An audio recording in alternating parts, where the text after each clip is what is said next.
எல்லோருக்கும் வணக்கம். இன்னைக்கு ஏப்ரல் 1 வேர்ல்டு ஃபூல்ஸ் டே, உலக முட்டாள்கள் தினம்.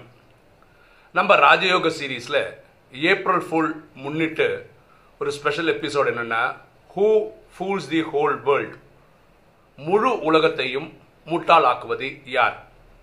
இதுதான் இன்னைக்கு சப்ஜெக்ட். ஃபர்ஸ்டே ஒரு டிஸ்க்ளைமர் சொல்லிக்கிறேன். ஃபுல்ஸ் டேன்றதுனால இதை நம்ம யாரையும் ஃபூல் பண்ணுறதுக்கோ முட்டாள்தனம் ஆக்குறதுக்கான வீடியோ கிடையாது. இது ரொம்ப சீரியஸான பதிவு. ஓகே, விக்கிபீடியா ஃபூல்ஸ் டே பற்றி என்ன சொல்லுது, ஃபூல்ஸ் டேனா என்ன அப்படின்னு போய் பார்த்தா, இது என்னைக்கு ஆரம்பிச்சது, எப்போ ஆரம்பிச்சது, யார் ஆரம்பிச்சா, எந்த கண்ட்ரியில் முதல்ல ஆரம்பிச்சது, இந்த மாதிரி தகவல்கள் விக்கிபீடியாவில் கிடையாது. ஆனால் என்ன பண்ணுவாங்கன்னா, நண்பர்கள் அவங்க நண்பர்களை ஏதாவது ஒன்று ஏமாற்றி ஒரு சம்பவம் இல்லாதது இருக்கிற மாதிரி சொல்லி அவரை நம்ப வச்சு அவர் ஏமாந்ததுக்கு அப்புறம் இவங்க எல்லாம் கோரஸாக வந்து ஏப்ரல் ஃபூல் அப்படின்னு சொல்லி கிண்டல் பண்ணுவோம். அவ்வளோதான். இது வந்து ஒரு விளையாட்டுக்காக ஃபன்னுக்காக பண்ணுவாங்க, யாரையும் காயப்படுத்துறதுக்காக கிடையாது. இதுதான் ஏப்ரல் ஃபூலோட கான்செப்ட். அந்த ஒரு நாள் நண்பர்களை விளையாட்டாக பண்ணி காமிச்சு வெறுப்பேற்றி கிண்டல் பண்ணி ஏமாற்றி முட்டாளாகனா அவங்களுக்கு ஒரு சந்தோஷம். இது ஒரு உலகம் ஃபுல்லாக நடக்கிற ஒரு சம்பவமாக இருக்குது. ஏப்ரல் ஃபூல்ன்றதுனால என்னையும் நிறைய பேர் பண்ணியிருக்கிறாங்க. எனக்கு டக்குன்னு நினைவுக்கு வர்றது என்னென்னா, எங்கள் பக்கத்து வீட்டு ஆண்டி, எங்கள் அப்பா அந்த டைம் கேரளாவுக்கு போயிருந்தார். அப்போ எங்கள் வீட்டிலலாம் ஃபோன் இல்லை, மொபைல் இல்லை. அந்த காலகட்டத்தில் இந்த ஆண்டி காலங்காலத்தில் ஒரு 6 மணிக்கு வந்து உங்கள் அப்பா கேரளாவிலேருந்து திரும்பி வந்துட்டார், பஸ் ஸ்டாண்டில் பெட்டி படுக்கையோடு இருக்கார், எடுத்துகிட்டு வர முடியலன்னு அவங்க கணவரை வந்து வெளியில் வச்சு பார்த்ததாக சொன்னாங்க. நானும் இது சீரியஸாக நம்பி பஸ் ஸ்டாண்ட் வரைக்கும் போயிட்டேன். கொஞ்ச நேரம் நின்று பார்த்தேன், எங்கள் அப்பா வரவே இல்லை. அப்போது யாரோ பேசிக்கிறாங்க, ஏப்ரல் 1 ஃபூல்ஸ் டே இதெல்லாம் பேசும்போது ஞாபகம் வந்தது, இவங்க நம்மளை விளையாட்டாக காமிச்சிருக்காங்க போல இருக்குன்னு நினச்சி நான் வீட்டுக்கு வந்துட்டேன். அப்போ அவங்க சொன்னேன், நான் சும்மா ஏப்ரல் ஃபூல் பண்ணுறதுக்கு தான் சொன்னேன்னு அவங்க சொன்னாங்க. இது என் மனசில் அப்படியே பதிஞ்சிருக்கு. இப்படி ஒரு வாட்டி நானும் முட்டாள் ஆகிருக்கிறேன் அந்த வருஷத்தில். அதுக்கப்புறமா ஆகிருக்கிறேன், ஆனால் அதெல்லாம் ஞாபகம் இல்லை. ஓகே, இப்போ சீரியஸாக சப்ஜெக்ட் வரும். உலகத்தையே முட்டாள் ஆக்குறது யாரு, இதான் சப்ஜெக்ட்.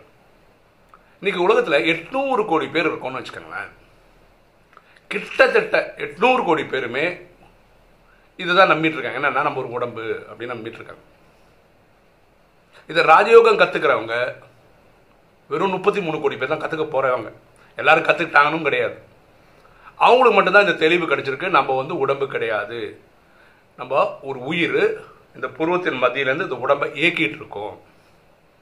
நம்ம இந்த ஊர் பொருள் கிடையாது, நம்ம சாந்திதாமன்ற இடத்துல இருந்து வந்து இந்த பஞ்ச தத்துவங்களான உடலை ஏற்று நடித்து கொண்டிருக்கிறோம். இந்த சத்தியம் தெரிஞ்சது யாருன்னா, இந்த ராஜயோகம் பிராக்டிஸ் பண்றோம். பாக்கி உலகத்தில் 33 கோடி மைனஸ் பண்ணுங்களா, 800 கோடியில் 95% மக்களுக்கு வந்து தெரியவே தெரியாது. என்னன்னா, நம்ம ஒரு ஆத்மா உயிர் இந்த உடம்புல நடிக்கிறோம்னு, நம்ம உடம்புன்னு புரிஞ்சுக்கிறோம். இது நல்ல விளக்கம். என்னன்னா, இப்போ ஃபேஷன் இண்டஸ்ட்ரி, இப்போ ட்ரெஸ்ஸு, அது $1 பில்லியன் இண்டஸ்ட்ரி. ஒருத்தர் மனிதன் வாழ்றதுக்கு வந்து ஒரு பேண்ட் ஒரு ஷர்ட்னு வச்சு அந்த மாதிரி 2 செட் 3 செட் இருந்தால் போதுமானது. டசன் கணக்கே இல்லாமல் வச்சுக்கிறதுக்கு காரணம் என்ன, உடம்புன்னு புரிஞ்சுக்கிறதுனால தான். அவ்வளோ பந்தாவாக காமிச்சிக்கணுன்றதானே. இப்போ செருப்புன்னு பார்த்தீங்கன்னா சில பேர் 1 டசன் 2 டசன் செருப்பு வச்சுக்கிறாங்க. மேக்கப் கிட்டுன்னு பாருங்களேன், எனக்கு தெரிஞ்ச சில பெண்கள் மாதம் 10,000 ரூபா வரைக்கும், நான் சொல்கிறது கம்மியான அமௌண்ட்டாக இருக்கும், அந்த அமௌண்ட்டுக்கு செலவு பண்ணுறாங்க அழகாக காமிச்சிக்கிறதுக்கு. ஏன்னா உடல்னு தெரிஞ்சுக்கிறதுனால அப்படி பண்ணிக்கிறாங்க.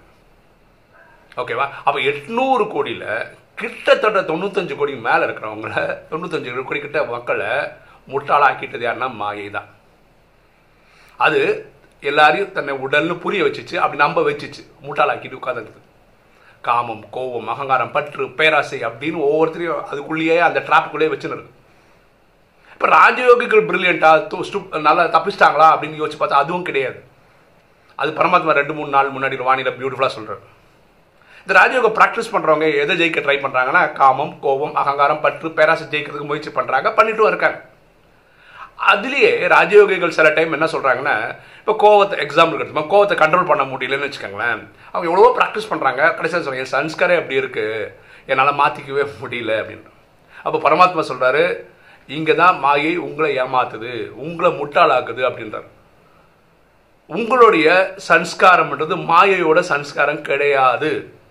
என்னைக்கு நீங்கள் 7 நாள் கோர்ஸ் முடிச்சிட்டிங்களோ, நீங்கள் லௌகீக வாழ்க்கையிலிருந்து அலௌகிக வாழ்க்கைக்கு வர ஆரம்பிச்சிருக்கீங்களோ, எப்போ உங்கள் கலிகாலம் முடிஞ்சு உங்களுக்கு சங்கீகம் ஸ்டார்ட் ஆகிடுச்சோ, உங்களுக்கு அன்னையிலிருந்து என்னோட சன்ஸ்காரம் இருக்கணும், இறைவனோட சன்ஸ்காரம் இருக்கணும், பரமாத்மாவோட சன்ஸ்காரம் தான் இருக்கணுமே தவிர மாயையோட சம்ஸ்காரம் இருக்கக்கூடாது.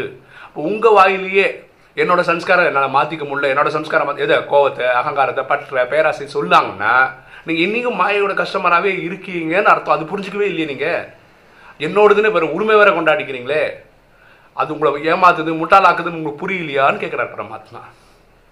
எவ்வளோ பியூட்டிஃபுல்லாக சொல்கிறார் பாருங்க. பரமாத்மா சொல்கிறாரு, உங்களோட ஒரிஜினல் குணம் என்னன்னா என்னோட குணம். கடவுளோட குணம் என்ன? நம்ம ஏற்கனவே வீடியோ போட்டிருக்கோம். அது எப்படி ஷார்ட் ஃபார்மாக ஞாபகம் வச்சுக்கணும்னா KP², low high blood pressure. கேனா நாலேஜ், 2 P இருக்கா, ஒன்று பியூரிட்டி, ஒன்று பீஸ், ஒன்று லவ், ஒன்று ஹாப்பினஸ், ஒன்று பிளிஸ், ஒன்று பவர். இதுதான் உண்மையான நம்மளுடைய குணம். இது பரமாத்மாவோட குணம். இதில் எல்லாத்துல ஒரு கடலாக இருக்காரு. நம்ம வந்து குளம் கொட்டை அந்த மாதிரி இருக்கும். நம்ம இதோட முயற்சி ராஜயோகத்தில்னா பாப் சமான் ஆகுது, இறைவன் அளவுக்கு ஆகுது, கடவுள் அளவுக்கு ஆகுது. அப்போ அதெல்லாம் உள்வாங்க ட்ரை பண்ணுறோம். இதுதான் நம்மளோட ஒரிஜினல் குணமாக இருக்க முடியும். இதுதான் ஒரிஜினல் குணம் கூட. ஆனால் என்ன ஆயிடுச்சுன்னா 63 ஜென்மமாக, கடந்த 63 ஜென்மம்ன்றது துவாபர கலியுகம் சேர்ந்தது. துவாபரத்தில் 21, கலியில் 42. ஸோ 63 ஜென்மமாக நம்மளை மாயை ட்ராப்பில் வச்சதுனால நம்ம இதுதான் ஞாபகம் இருக்கே தவிர அதுக்கு முன்னாடி நம்ம தேவதையாக இருந்தோம் இல்லையா. சத்தியுகத்தில் 8, திரேதாவில் 12, அப்படி 20 பிறவிகள் நம்ம வந்து தேவதைகளாகவே இருந்திருக்கிறோம். தேவதை ஆக்க முயற்சி பண்ணுறது சங்கமத்தில், அதையும் ஒன்று சேர்த்து 21. அது ஏன் உங்களுக்கு எமர்ஜ் ஆக மாட்டேன்னு பரமாத்மா கேட்குறாரு. உங்களுடைய குணங்கள்னு பார்த்தீங்கன்னா அஷ்ட சக்திகள், தெய்வீக குணங்கள், தெய்வீக கலைகள். இதுதான் உங்களோட ஒரிஜினல் சன்ஸ்கார். அப்போ யாருக்காவது ஒருத்தருக்கு ராஜயோகம் பிராக்டிஸ் பண்ணியும் என்னோட சன்ஸ்காரம் மாற்றிக்க முடியல, என்னால் 5 விகாரங்களை ஜெயிக்க முடியலன்னு சொன்னீங்கன்னாவே உங்களை மாயை முட்டாளா வச்சிருக்குன்னு புரிஞ்சுக்கங்கன்னு பரமாத்மா சொல்கிறேன். புரிஞ்சுங்களா? அப்போ ஒரிஜினல் சன்ஸ்காரம் என்னவா இருக்கும்? உலகத்தில் இருக்க எல்லா ஆத்மாக்களுக்கும் சுகம், சாந்தி, செல்வம், மகிழ்ச்சி, ஆரோக்கியம் கொடுக்குற மாதிரி இருக்கணும். பார்க்குற ஒவ்வொருத்தரையும், ஆணாக இருந்தாலும் சரி, பெண்ணாக இருந்தாலும் சரி, ஆனால் அவருக்குள்ளே இருக்கிற ஆத்மா ஆண் தான். இந்த நாலேஜ் என்ன சொல்லிக்கிட்டு, ஆத்மாவின் தந்தை பரமாத்மா. 800 கோடி பேர் ஒருவேளை நம்ம இருந்தோம்னா 800 கோடி பேர் ஆத்மாபடி சகோதர சகோதரர்கள். இந்த பார்வை தவிர நீங்கள் எப்படி பார்த்தாலும் என்ன அர்த்தம்னா ஏப்ரல் ஃபுல் தான். நம்ம டெய்லி மாயை நம்மளை ஏமாத்திக்கிட்டே இருக்கு, மாயை நம்மளை வச்சு செஞ்சுட்டு இருக்குன்னு அர்த்தம். புரியுதுங்களா? ஸோ நம்ம நல்ல vibration, positive vibration, good vibration, நல்ல நல்ல சிந்தனைகள் தான் உருவாக்கணும். இதுதான் இறைவனுடைய சன்ஸ்காரு. அதை அவருடைய குழந்தைகளாக நம்மளும் வெளிப்படுத்தணும். புரிஞ்சுதுங்களா? இன்னைக்கு வருஷத்துலேயே ஒரு நாள் நம்ம ஏப்ரல் ஃபுல் டே கொண்டாடுறோம் வருஷத்தில். அன்னைக்கு நண்பர்களை ஏமாற்றி விட்டுறோம். அதில் ஒரு சந்தோஷம், அலாதியான திருப்தி. உடனே அவர் ஏமாற்றி ஏப்ரல் ஃபுல்னு சொல்லிடுறோம். இந்த ஏப்ரல் ஃபுல்லில் கூட பாருங்களா, ஒரு சுவாரஸ்யமான விஷயம் என்னென்னா, நண்பர்கள் ஒரு ப்ராங்க்னா இந்த மாதிரி ஒரு ஏமாத்துற மாதிரி, ஒரு நடக்காத சம்பந்தம் நடந்த மாதிரி சொல்லி அவனை ஏமாந்ததுக்கப்புறம் இவங்க சந்தோஷம் ஏப்ரல் ஃபுல் சொல்கிறாங்கல்ல. ஆனால் அந்த நண்பர் புரிஞ்சுக்கிறார்ல, ஒரு ஸ்டேஜில் புரிஞ்சுக்கிறான், அப்படி நண்பர்கள் நம்ம ஏமாற்றிருக்காங்கன்னு புரிஞ்சுக்கிறாங்க. இப்போ நான் வந்து அந்த பஸ் ஸ்டாண்டில் நின்று திரும்பி வந்தோன்னே புரிஞ்சுக்கிட்டேன், அவங்க ஏதோ அந்த ஆன்ட்டி வந்து ஏப்ரல் ஃபுல் முன்னிட்டு நம்ம ஏமாத்தினு கண்டுபிடிச்சிட்டல. அதே மாதிரி இந்த ட்ராமாவோட டிசைனே எப்படின்னா, இந்த ட்ராமாவோட கடைசி நாள் வரும் இல்லையா, இந்த ஜட்ஜ்மெண்ட் டே வரும், அதுக்கு முன்னாடி உலகமே தெரிஞ்சுப்பாங்க, 800 கோடி பேருமே தெரிஞ்சுப்பாங்க, நம்ம ஒரு உயிர் பூர்வத்தின் மத்தியிலேருந்து இந்த உடலை இயக்கி நடிச்சுட்டு இருக்கோம். இந்த உயிருக்கு ஒரு தந்தை இருக்கிறார், அவர் பேர் பரமாத்மா. அவரை உலகம் வந்து சிவன் சொல்லுது, அவர் தான் அல்லாஹ் ஜஹோவா காடுன்னு சொல்லுது அப்படின்னு புரிஞ்சுப்பாங்க. எப்படி ஏப்ரல் ஃபுல் அன்னைக்கு ஃப்ரெண்ட்ஸ் அவங்க ஏமாத்தினா கொஞ்ச நேரத்துக்குள்ள அந்த ஏமாற்றப்பட்டவரே புரிஞ்சுக்கிறாரோ, ஓ நம்மளை ஃப்ரெண்ட்ஸ் ஏமாத்திட்டாங்கன்ட்டு புரிஞ்சுக்கிறாங்களோ, அது மாதிரி 800 கோடி பேரும் புரிஞ்சுப்பாங்க. நம்மளை மாயை இத்தனை நாள் வச்சு செஞ்சுட்டு இருந்தது, நம்ம உடம்பு நினச்சி வாழ்ந்துட்டோம், பற்று இல்லை எல்லா விகாரத்துக்குள்ளே போய் மாட்டி கஷ்டப்பட்டுட்டு இருந்தோம். ஆனால் உண்மை என்னென்னா, நம்ம சாந்தி தாங்கிறது இங்கே வந்து இந்த உடல் எடுத்து நடிச்சிட்டு இருக்கோம், நடிச்சு முடிச்சுட்டு வீட்டுக்கு போகணும். இந்த விஷயம் எப்போ புரியும்னா உலகத்துக்கு பாக்கி எல்லாருக்கும் லேட்டாக தான் புரியும். ஓகேவா? ஸோ ஏப்ரல் ஃபுல் டே அன்னைக்கு அட்லீஸ்ட் இந்த வெளிச்சம் நம்ம கிடைச்சா நல்லது. என்னையோட சொல்கிறது, இந்த பதிவு வந்து விளையாட்டுக்காக போட்ட பதிவு இல்லை, இது சீரியஸான பதிவு. இன்னைக்காவது நம்ம ஒரு ஐ ஓப்பனர் மாதிரி கண்ணை திறந்து பார்க்கணும், யார் நம்மளை ஏமாத்துறோம். முழு உலகத்தையே ஏமாத்தின்னு இருக்கிறது மாயை தான். அந்த மாயை தான் நம்ம ராவணன் கூட சொல்கிறோம். 5 விகாரங்கள் தான், காமம், கோபம், அகங்காரம், பற்று, பேராசை தான் நம்மளை வச்சு செஞ்சுட்டு இருக்கு. இந்த தெளிவு கிடைச்சா நல்லது. ஸோ 800 கோடியில் 33 கோடி பேருக்கு அட்லீஸ்ட் இந்த நாலேஜ் கிடச்சிருக்கு. இந்த நாலேஜ் கிடைச்சவங்களில் கொஞ்சம் பேரில் நிறைய பேர் பரமாத்மான்னு சொல்கிறாரு. அப்பவும் சொல்ல என் சன்ஸ்காரத்தை மாற்றிக்க முடியல, என் அப்படின்னா நான் இனியும் மாய சன்ஸ்காரை வச்சுட்டு இருக்கேன், என்னால் வந்து தேவதை சன்ஸ்காரம் கொண்டு வர முடியலன்னு நினைக்கிறவங்க கூட மாயையால் ஏமாற்றப்படுபவர்கள் அப்படின்னு பரமாத்மா சொல்கிறாங்க. ஓகே, இன்னைக்கு வீடியோ உங்களுக்கு பிடிச்சிருக்குன்னு நினைக்கிறேன். பிடிச்சிருக்க லைக் பண்ணுங்கள், சப்ஸ்கிரைப் பண்ணுங்கள், ஃப்ரெண்ட்ஸுக்கு சொல்லுங்கள், ஷேர் பண்ணுங்கள், கமெண்ட்ஸ் போடுங்க. தேங்க்யூ.